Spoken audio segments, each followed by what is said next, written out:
नमस्कार, देशोन्नतीमध्ये मी ऐश्वर्या शिंदे आपलं स्वागत करते।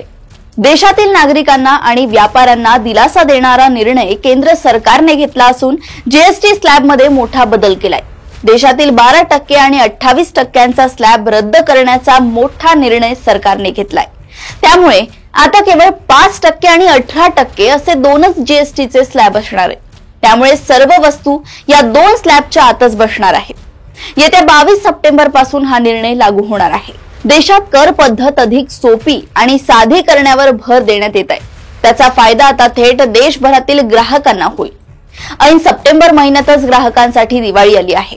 जीएसटी परिषदेच्या 56व्या बैठकीत अनेक दैनंदिन आणि गरजेच्या वस्तू आणि सेवांवरील जीएसटी हटवण्यात आलाय।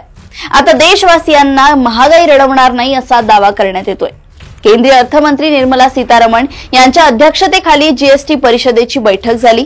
त्यात कर दरांसह इतर अनेक बदल करण्यात आले आहेत। टॅक्स स्लॅब मध्ये सुधारणा करण्यावर मोठा भर देण्यात आलाय। आरोग्य उपकरणे आणि 33 औषधांवर जीएसटी आकारला जाणार नाही। चष्मा आणि दृष्टीशी संबंधित उपकरणांवरही 5% जीएसटी असेल। सुक्या मेव्यांवरील म्हणजेच काजू, बदाम, पिस्ता, खजूर, मिश्र काजू, नारळ पाणी, सोया मिल्क, ड्रिंक, फळांच्या रसांवर आधारित पेय, दुधावर आधारित पेय यांसारख्या पॅकेज्ड पेय, पास्ता, नूडल्स, कॉर्नफ्लेक्स, फ्रुटेज राईस, बिस्किटे, केक, पेस्ट्री, नमकीन, भुजिया इत्यादींवरील जीएसटी दर 12% वरून 5% पर्यंत कमी करण्यात आलाय। संगम रवरी, चामडे, शेतकरी आणि त्यांच्या उत्पादनांवर आकारण्यात येणारा 12% जीएसटी देखील 5% करण्यात आलाय। आरोग्य विमा आणि जीवन विमा पॉलिसींवरील जीएसटी मध्येही मोठी सवलत देण्यात आली आहे। शूज आणि कपड्यांवरही मोठी सवलत देण्यात आली आहे। आता त्यावर 12% ऐवजी फक्त 5% जीएसटी आकारला जाईल। शिक्षणासंबंधीचे साहित्य आणि आरोग्य विमा यांसारख्या सेवांवर सुद्धा जीएसटी मुक्त झाले आहे। रुग्ण आणि त्यांच्या नातेवाईकांना सरकारने मोठा दिलासा दिलाय। काउन्सिलने 33 जीवनरक्षक औषधांवरून जीएसटी पूर्णपणे हटवलाय। यामध्ये कॅन्सर, दुर्मिळ आजार आणि गंभीर आजारांच्या उपचारात वापरल्या जाणाऱ्या 3 महत्त्वाच्या औषधांचाही समावेश आहे, ज्यावर आधी 5% कर लागू होता।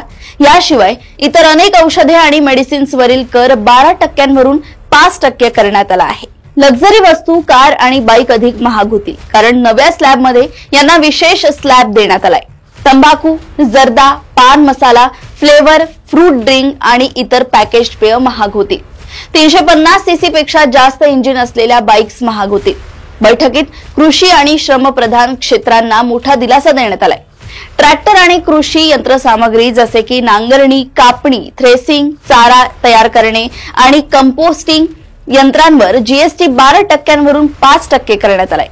12 प्रकारच्या बायोपेस्टिसाइड्स आणि नैसर्गिक मेथनॉलवरही कर 12% वरून 5% करण्यात आलाय। त्याचप्रमाणे हँडीक्राफ्ट, संगमरवर, ग्रेनाइट ब्लॉक्स आणि इंटरमिडिएट लेदर गुड्स या श्रमप्रधान उद्योगांनाही 5% जीएसटी सवलतीचा फायदा मिळणार आहे। यूएसटी, दूध, अल्ट्रा हाय टेम्परेचर मिल्क, छेना आणि पनीर, रोटी, चपाती, वैयक्तिक आरोग्य आणि जीवन विमा पॉलिसी, नकाशे आणि आलेख, चार्ट्स, जीवन वाचवणारी औषधं या गोष्टी प्रामुख्याने जीएसटी मुक्त करण्यात आले आहेत। मनी कंट्रोलच्या माहितीनुसार बैठकीत आणखी एक मोठा निर्णय घेण्यात आलाय। आता 2500 रुपयांपर्यंतचे कपडे फक्त 5% जीएसटी स्लॅबमध्ये येतील। याआधी फक्त 1000 पर्यंतचे कपडे या श्रेणीत होते, तर त्यापेक्षा महाग कपड्यांवर 12% कर लावला जात होता। नवीन निर्णयामुळे मध्यमवर्गीय ग्राहकांना मोठा दिलासा मिळणार आहे। सामान्य माणसांसोबतच आता छोट्या आणि मध्यम व्यापाऱ्यांना या निर्णयाने मोठा दिलासा मिळालाय। जीएसटी नियम सोपे आणि सुटसुटीत करण्यावर भर देण्यात आलाय। टॅक्स फायलिंगची प्रक्रिया ही सरळ करण्यावर चर्चा झाली आहे। त्यामुळे देशभरातील व्यापाऱ्यांना नोंदणी आणि रिटर्न भरणे अत्यंत सोपे झाले आहे। जीएसटी परिषदेने टॅक्स सिस्टीम अधिक पारदर्शक, सोपी आणि सुटसुटीत करण्याचा हा प्रयत्न आहे। आता जवळजवळ सर्वच वस्तू या केवळ 5% आणि 18% स्लॅबमध्ये वस्तू असतील। मध्यम वर्गांसाठी हा सरकारचा मोठा दिलासा मानण्यात येतोय।